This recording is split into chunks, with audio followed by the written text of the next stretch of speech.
kulong lahat, mga kurakot!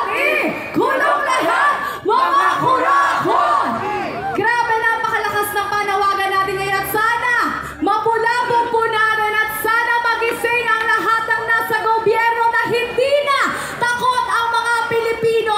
Lahat ng Pilipinong tumitindig at lumalaban ay ang mga Pilipinong tunay na may malasakit at pagmamahal sa bayan. Patuloy tayong hahango laban sa korupsyon at sa mga political dynasty. Hindi tayo titigil hanggat hindi pa napapasa ang anti-political dynasty law!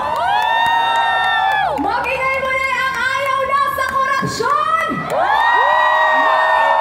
Ayaw na sa mga kurakot na politiko! Mag-ingay para sa tunay na bagong Pilipinas!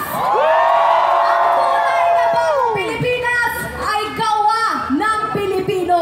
Hindi ng kahit sino mang politiko, hindi ni Marcos, hindi ni Duterte, hindi ng mga senador, hindi ng mga kongresista. Ang tunay na pagbabago ay nasa kamay ng mga Pilipino. Mabuhay ang Pilipinas! Mabuhay ang Pilipino! Mabuhay ang mga kabataang Pilipino! Muli po, ako po si Frank Araneta mula sa Akbayan Youth. Ako naman po si Joy